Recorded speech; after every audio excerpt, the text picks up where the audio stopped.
बहुत समय पहले की बात है। विजयनगर राज्य में एक निर्धन किसान के यहाँ एक सुंदर पुत्र का जन्म होता है, जिसके दाएं हाथ में एक सुंदर आकृति बनी होती है। बड़े ही सुंदर पुत्र को जन्म दिया है तेरी बहू ने। जी दादा। जा पंडित जी को बुला ला, तेरे पुत्र का नामकरण कर जाएंगे। जी रामू दादा। इतना सुन किसान पंडित जी को बुलाने के लिए चल देता है और पंडित के घर पहुंचकर, पंडित जी। हाँ भाई हरिया, इतना परेशान क्यों हो रहा है? आज हमारे घर पर पुत्र रत्न की प्राप्ति हुई है, बस उसी का नामकरण के लिए आपको बुलाने आया हूँ। चलो फिर इससे शुभ और क्या होगा। दोनों किसान के घर की ओर चल देते हैं। दोनों घर में प्रवेश कर जाते हैं और पंडित चटाई पर बैठ जाता है। किसान अपने बालक को पंडित के पास ले आता है। बड़ा ही सुंदर पुत्र है हरिया तुम्हारा। इसका राशि का नाम राज है, क्योंकि जब यह 18 वर्ष का हो जाएगा तब इसका विवाह राजकुमारी से होगा। पंडित वहां से निकल जाता है। गांव में इस बात की बहुत चर्चा होती है कि हरिया के लड़के का विवाह 18 वर्ष की उम्र में राजकुमारी से होगी। लेकिन गांव के लोगों को पंडित की इस बात पर विश्वास नहीं होता है। तभी विजयनगर का भ्रमण करने के लिए एक बहुत ही विद्वान साधु उस राज्य में आते हैं। तब उन्हें पता चलता है कि उस बालक के बारे में चर्चा ज्यादा चल रही है, तो वह उसे बालक से मिलने के लिए उस गांव में जाते हैं। उस बालक को इन महान साधु के सामने लाया जाता है। साधु उस बालक को देखकर आश्चर्यचकित हो जाते हैं। जो इस बालक के बारे में पंडित जी ने बोला था वह अटल सत्य है। इस बालक का विवाह राजकुमारी से ही होगा। गांव वालों को साधु की बात का विश्वास हो जाता है और यह खबर धीरे धीरे राज दरबार में भी पहुंच जाती है, क्योंकि उसी समय रानी ने भी एक सुंदर पुत्री को जन्म दिया था। महाराज की जय हो। और सेनापति, राज्य में सब कुशल मंगल तो है? जी महाराज, सब कुशल मंगल है और राजकुमारी का जन्म उत्सव राज्य में बड़े धूमधाम से मनाया गया। पर मेरे मन में एक शंका है। बताओ, कौन सी शंका है? राज्य में एक बात बहुत तेजी से फैल रही है। कौन सी? अपने राज्य के छोटे से गांव में एक पुत्र का जन्म हुआ है। उसके पूरे राज्य में चर्चा हो रही है कि जब वह 18 वर्ष का हो जाएगा तब उसका विवाह राजकुमारी से होगा। राज्य में अशांति फैलाने के लिए यह अफवाह उड़ाई जा रही होगी। नहीं महाराज, अभी हमारे यहाँ विद्वान साधु भ्रमण करने आए थे। उन्होंने भी यह बात की थी उस बालक को देखकर। अगर ऐसा है तो चलो उस गांव में और उस बालक से मिलकर आते हैं। राजा और सेनापति उस गांव की ओर चल देते हैं और वह उस गांव में पहुंच जाते हैं। महाराज, आप यहाँ, आपने हमको बुला लिया होता, हम आ जाते। ऐसा कुछ नहीं है मुखिया जी, जनता के बीच में आना जाना भी चाहिए। जी महाराज, बताइए क्या सेवा कर सकता हूँ? हम उस बालक से मिलना चाहते हैं जिसकी चर्चा आज पूरे राज्य में है। जी महाराज, अभी चलते हैं उसके घर।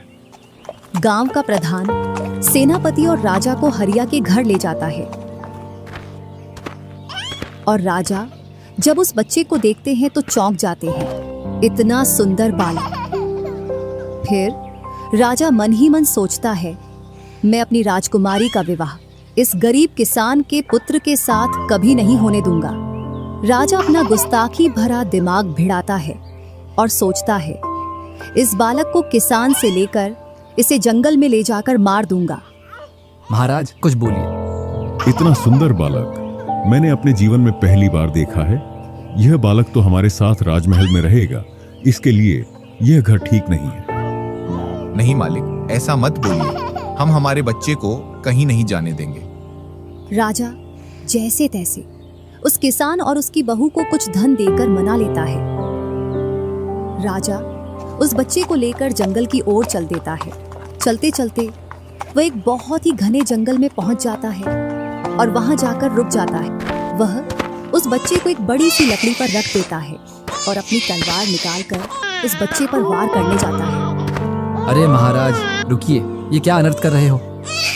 मैं अपनी पुत्री का विवाह कभी इससे नहीं होने दूंगा, इसलिए इसकी मृत्यु करना ही सही है।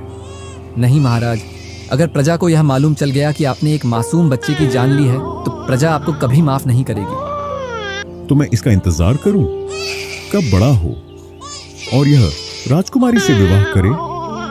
नहीं महाराज, इसको ऐसा ही जंगल में छोड़कर चलते हैं। जंगली जानवर इसको वैसे ही मारकर खा जाएंगे, जिससे इसकी मृत्यु भी हो जाएगी और हमारे ऊपर इसकी हत्या का आरोप भी नहीं आएगा। राजा सेनापति की बात मानकर उस बालक को जंगल में छोड़कर राज्य की ओर निकल जाता है।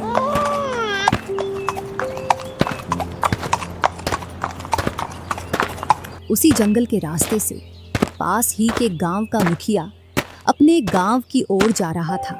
जैसे ही वह बीच जंगल में पहुंचता है तो उसको एक बच्चे की रोने की आवाज आती है। अरे बच्चे की आवाज? वह अपने चारों ओर देखता है, उसको कुछ नहीं दिखाई देता। जंगल है, इसमें कहां से बच्चा आएगा? लगता है मेरे ही कान बज रहे हैं। वो थोड़ा और आगे बढ़ता है, फिर से बच्चे की रोने की आवाज आती है और फिर उसका मन नहीं मानता। वह उस दिशा में जाता है जिस दिशा से बच्चे की रोने की आवाज आ रही होती है। उसको एक बड़ी सी लकड़ी पर एक बच्चा दिखाई देता है। वह उसे उठा लेता है और बोलता है, कैसा जमाना आ गया है, बच्चों को जंगल में छोड़ जाते हैं। ईश्वर, कैसी तेरी लीला, जिसको चाहिए उसको नहीं देता और जिसको नहीं चाहिए उसको दे देता। मुखिया की कोई संतान नहीं थी। उसे बच्चा पाकर वह बहुत खुश होता है और खुशी खुशी अपने गांव की ओर चल देता है।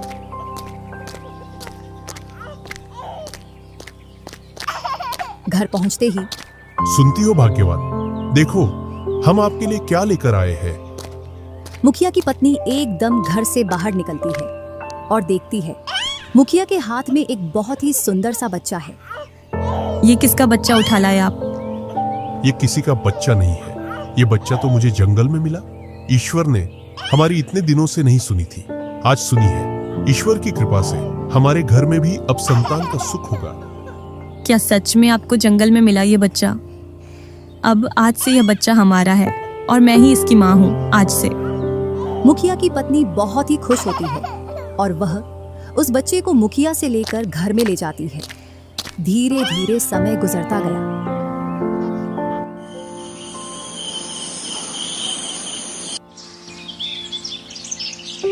मुखिया और मुखिया की पत्नी ने उस बच्चे की खूब परवरिश की और वह धीरे धीरे 18 वर्ष का हो जाता है। राजा अपनी पुत्री के लिए दूसरे राज्य में वर देखने के लिए उसी गांव के रास्ते से जा रहा था जिस गांव में वह बालक था। जैसे ही वह गांव के पास पहुंचता है तो उस गांव में एकदम अचानक से तूफान आ जाता है, जिससे राजा उस तूफान की वजह से आगे नहीं बढ़ पा रहा था। पास में ही मुखिया का घर दिखता है तो राजा उस मुखिया के घर में चला जाता है।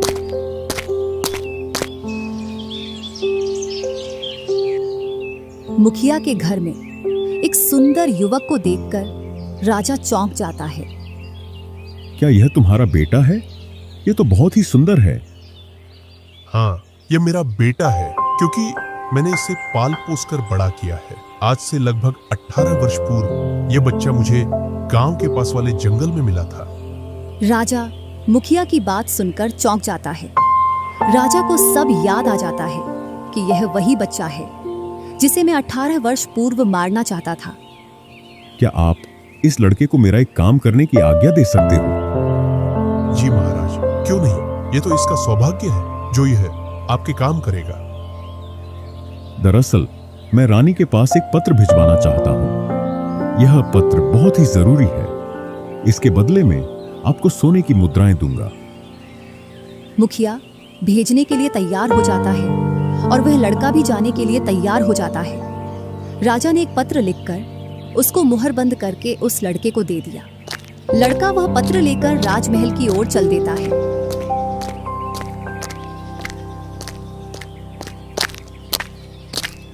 वह पहली बार राजमहल जा रहा था, जिससे वह रास्ता भटक गया। और शाम होने को आ गई। उसने मन ही मन सोचा, अब तो मैं राजमहल नहीं पहुंच पाऊंगा और रात भी होने वाली है। मुझे यही कहीं रुकने के लिए अपनी व्यवस्था देखनी पड़ेगी। थोड़ी और दूर चलने के बाद उसको एक कच्चा घर दिखाई दिया।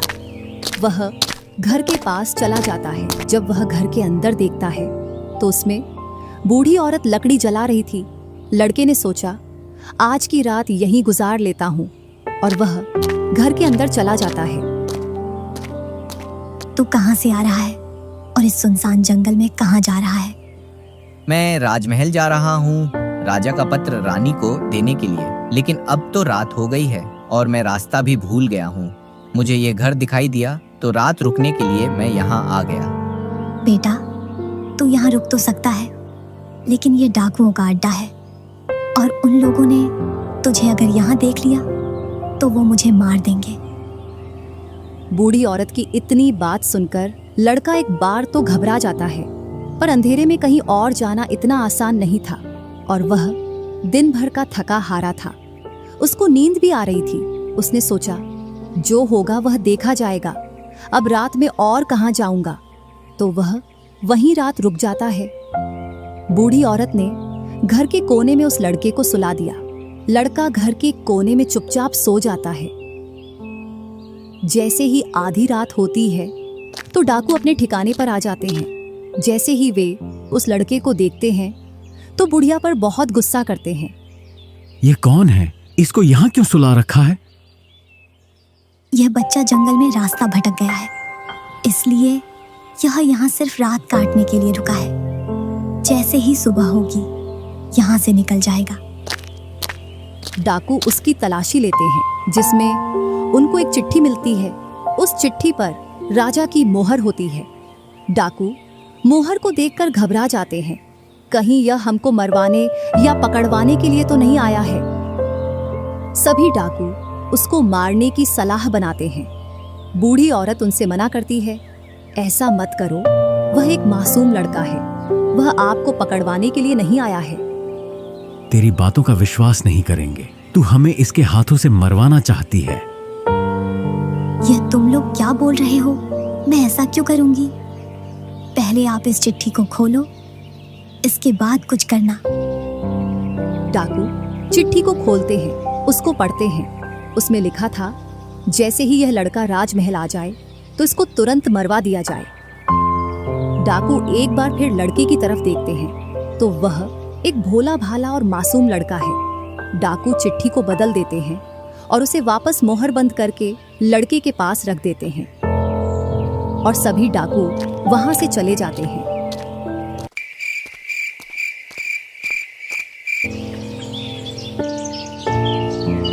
जैसे ही सुबह होती है तो वह राजमहल की ओर चल देता है।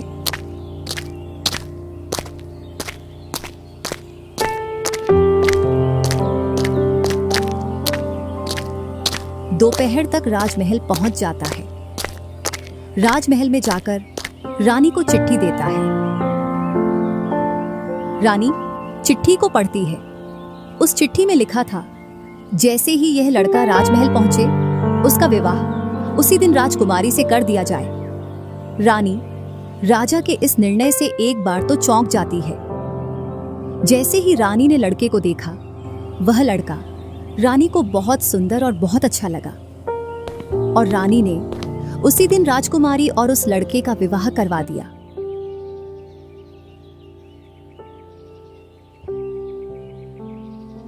वह लड़का राजकुमारी के साथ खुशी खुशी राजमहल में रहने लगा।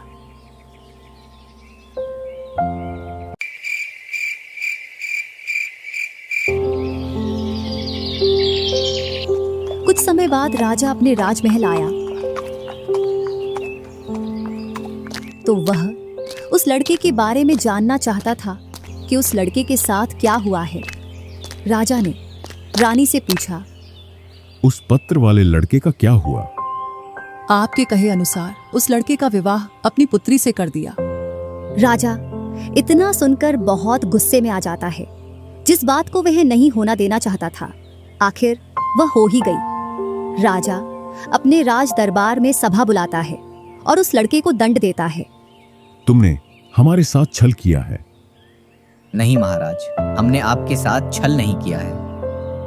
पर जो हमने तुम्हें मरवाने वाली चिट्ठी दी थी वह कैसे बदल गई? महाराज, जैसी चिट्ठी आपने दी थी वैसे ही चिट्ठी मैंने महारानी को लाकर दे दी थी। उसके साथ मैंने कोई छेड़खानी नहीं की थी। बस रास्ते में एक जगह रात जरूर रुका था, इसके अलावा और कहीं मैं रास्ते में भी नहीं रुका था। तुमने मेरे साथ विश्वासघात किया है। मुझे तुम पर विश्वास नहीं है और यह विवाह मेरी अनुमति के बिना हुआ है। मैं इस विवाह को नहीं मानता। आज ही तुम्हें फांसी की सजा दी जाएगी। महाराज, ये आपका निर्णय गलत है। ये आपको मेरे विवाह से पहले सोचना चाहिए था। अगर आप इस लड़के के पहले से खिलाफ थे तो इसको राजमहल क्यों भेजा? इसको वहीं मार देते। अगर अब इनको फांसी होगी तो आपको अपनी बेटी को भी फांसी पर लटकाना होगा। नहीं पुत्री, ऐसा मत बोलो। हम तुम्हारे लिए इससे अच्छा राजकुमार वर ढूंढ कर लाएंगे। राजकुमारी राजा की एक भी बात नहीं मानती है और राजा की बातों का बराबर जवाब देती है, जिससे राजा को अपनी बेटी के सामने हार मानना पड़ता है और उस लड़के को वह राज्य का राजकुमार घोषित कर देता है।